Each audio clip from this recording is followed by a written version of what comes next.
Вие гледате Игри на волята! Тази година участниците си нямат идея какво ги очаква. 3 отбора ще се изправят един срещу друг в битки за победи. Всички те ще се състезават на напълно изолиран и непокътнат от хората плаж. Стотици се явиха на кастинг, но само тези с най-голяма воля и безгранични възможности ще се включат в най-вълнуващото приключение.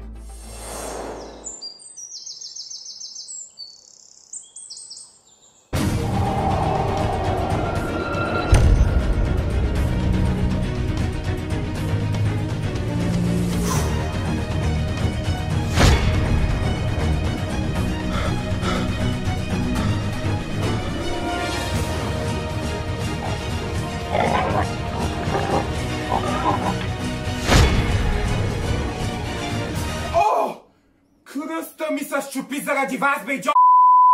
Страти мръсни! Не съм дошла тук, за да се подигравате с мен, ясно ли ви? И ноката ми се щупи. Нека видим участниците. Здравейте, аз съм Тотко.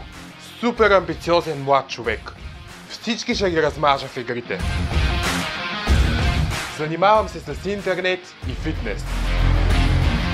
Като всеки човек, и аз имам своите трудности. Като малък, нашите се разделиха. Трябваше да напусна училище, за да се грижа за по-малкия си брат и за майка си.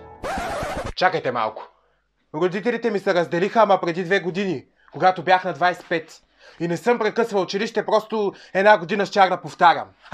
И нямам по-малък брат. Чети каквото пише на аудиокюто. На зрителите трябва да е интересно. Добре.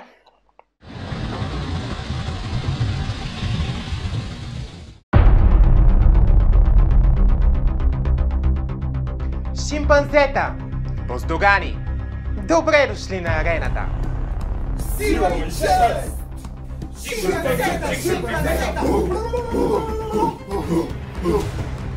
Време е за битка, а ето и правилата. Трябва да копаете, за да вземете въжетата, с които да издърпате голяма тежка статуя, на която има 2 варела с височина 4 метра и 60 см. Двама един след друг, на щафетен принцип, трябва да минат по варелите от знамето до парзалката, като останалите 3 местят варелите, след което да плуват до шамандурата, за да вземат турбичките с части от пъзел. Един от 3-мата, които са местили варелите, трябва да нареди пъзела. Племето, което първо нареди пъзела си, печели. Нищо не разбрах. Даваме ви време да помислите за стратегия. Така, тъй като Манка не може да плува, ще помага с придвижването на варелите. Пардюх такъв! Мен ръцете ма болят, не мога. Нали да плуваш не можеш? Сети ли се нещо? Не. Времето за стратегия приключи. Готови? Екшън! И да! Невероятно! Шимпанзетата веднага намериха заробените въжета. Буздуганите изглежда усилено копаят, но без резултат. Манка, ти що не копаеш? Ръцете ма болят, бе, Димо! Ма спокойно! Аз давам напътствия! Защото, както е казал Левски, един за всички, всички за един. Какво? Шимпанзетата дърпат статуята с варелите, а буздуганите продължават да копаят. Нямат късмета на шимпанзетата да намерят въжетата на втората секунда. Повече от 20 минути ровят. Това не е нагласено, въпреки че най-вероятно е. И да! Намериха въжетата! Дали ще успеят да настигнат шимпанзетата? Вече и двете племена дърпат статуите си, но изглежда на буздуганите им е много трудно. Шимпанзетата започнаха преди тях и имат огромна преднина. И да! Шимпанзетата с лекота издърпаха статуята си, а буздуганите не могат да помръднат своята. Не знам защо се получава така.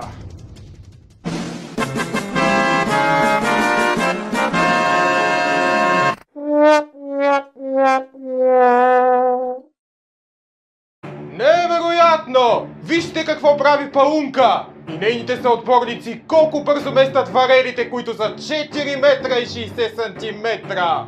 Няма лъжа, няма измама. Просто участниците са гномчета, затова варелите изглеждат малки. И да, шимпанзетата стигнаха до парзалката, а буздуганите се опитват да ги настигнат.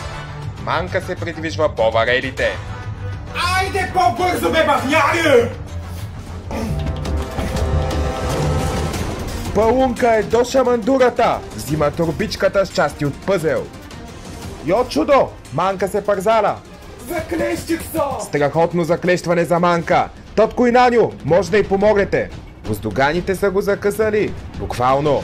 През това време Палунка излиза от водата и подава щафетата на братурчо, който тръгва по варелите, които са 4 метра и 60 сантиметра. В случай, че забрави да спомена.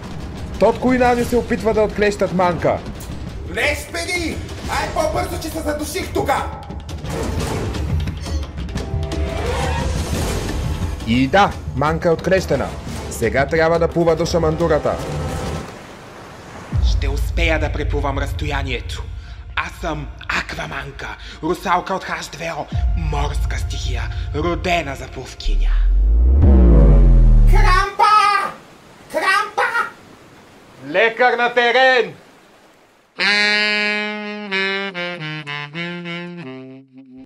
Невероятно! Шимпанзетата почти са готови с пъзела си. Ще сложат ли последното парче? Край!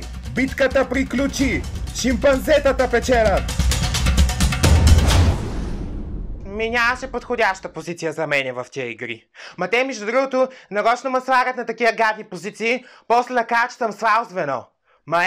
Ало, аз не съм слабо звено. Даже в някои игри се справям много по-добре от тях. В кои? В реденето на пъзели, например. Знаете ли, като бях на 5, колко добре редях пъзели с по 10 части?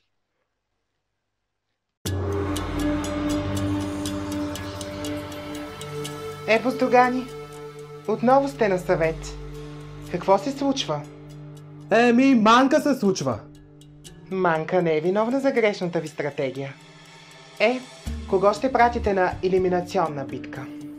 Манка, защото няма физическа подготовка. Манка, бега като куцкон. И аз съм за Манка, тъй като не може да плува. Манка, защото е най-слабия участник изобщо в историята на Игри на волята. Манка, как ще си обясниш това, че всички те номинираха? Не знам, явно съм заплаха. Аз знам. Има мъжка коалиция. Мъжете винаги отстраняват жените, защото ги намират за слабо звено. Ти, Манка, искаш ли да докажеш, че не си слабо звено и да си купиш предимство за битката утре? Да. Може ли 2 предимства? Нека са 3 за щастие. Съгласна. Ще е тежко. Ще трябва да се изправи срещу не кой да е, а срещу учелника на самотния плаж.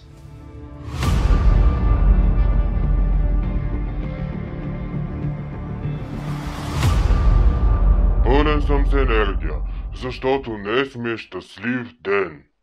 Ядох за закуска змия, като към нея прибавих гарнитура мравки.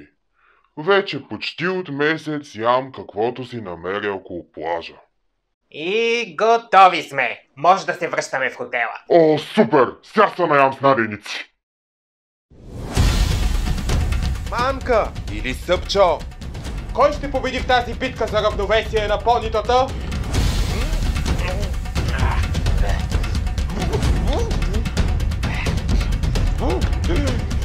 Ох, ще падне! И рейтинга ще падне! И 200 предимства да дадем на Манка, полза никаква. Димо, чуваш ли ме? Бутни понито на Съпчо.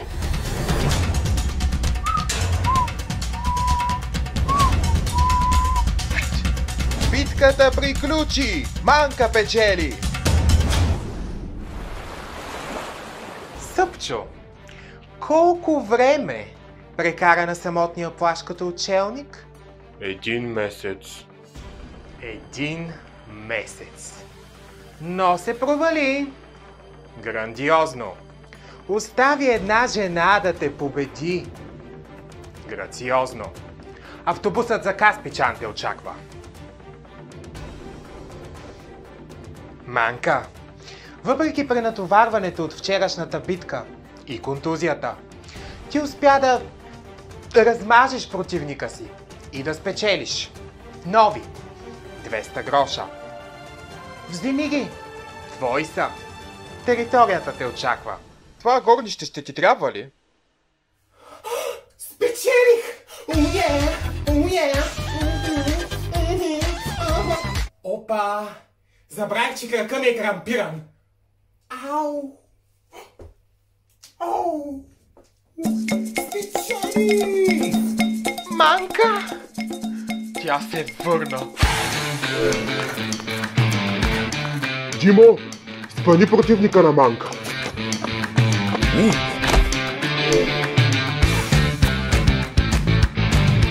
Димо, кажи на съотборниците на Манка, че могат да й помогнат да прескочи стената. Абе, искате ли да преместим Манка в другия отбор? Да позее малко там.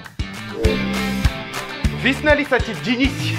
Моите поне са истински мигло! Да, нека Манка се върне при червени. Рейтинга ще гърми, ще гърми. Манка това, манка онова!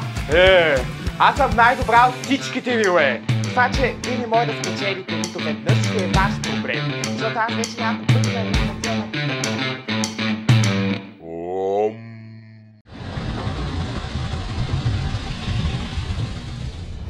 Манка, малко преди финала ти загуби днешната битка. Важното е, че на арената показа сила, смелост и отдаденост. И създаде уникални спомени с всеки един от участниците. С две думи напусни предаването, защото вече ни направи достатъчно серии. Коречи? Ти ка снимаш, уе!